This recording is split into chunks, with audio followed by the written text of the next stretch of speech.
Hi everybody, welcome to E-Prime for this evening. I'm Daedran. Canadian rapper Drake elated to have Vybz Kartel on his OVO Fest. In a post to his Instagram story, the Champagne Papi said the Fever DJ's appearance in Toronto isn't just for OVO Fest. It's a proud moment he is happy to share with the city.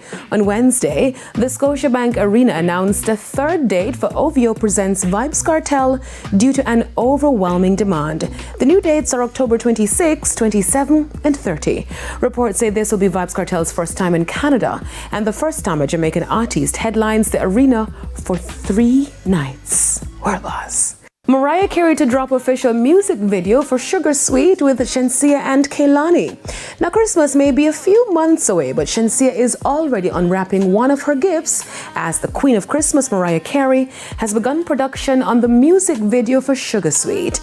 She made the revelation while speaking on award-winning American actress and singer Keke Palmer's podcast. Baby, this is Keke Palmer. We're all trying to come together and make it work, but we got him on the record. Got him on the record. We need a little video for sure. We're making a little video. Yes! Prior to Carey's announcement, Shenseea told Fame 95 FM that she was hopeful that the Grammy-winning R&B singer would put together a music video for the track and even suggested it be shot in Jamaica. The news comes just days after social media was in a frenzy after Shenseea and Kehlani were left off the physical copy of Carey's Here For It All album.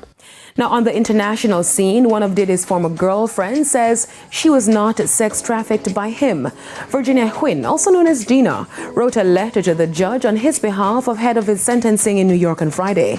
She was identified as victim number 3 in the indictment. She did not take the stand in the trial. Quinn said she felt pressured by federal prosecutors to feel like a victim. She said she told them she wasn't a victim, but they insisted she was. Quinn said she was not asked to write the letter. Combs is convicted of 2 counts of transportation to engage in prostitution, with each count carrying a maximum sentence of 10 years in prison. Combs was acquitted of the more serious charges of sexual trafficking and racketeering conspiracy. Grammy-nominated rapper Glorilla is speaking out about her arrest following a home invasion in July.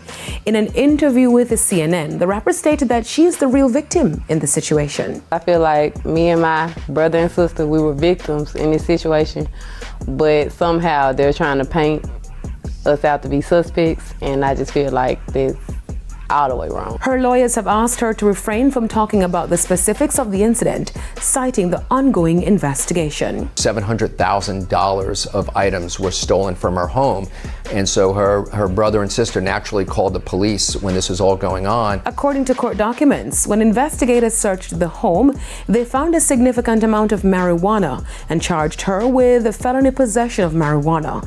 She voluntarily surrendered and was released on bond the same day. The most egregious part is that there seems to be no movement whatsoever in this home invasion, but rather within 24 hours there were warrants for her arrest. The police say the home invasion and burglary remains under investigation.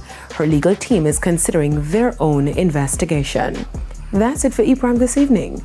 I'm Daedran. Thank you for watching.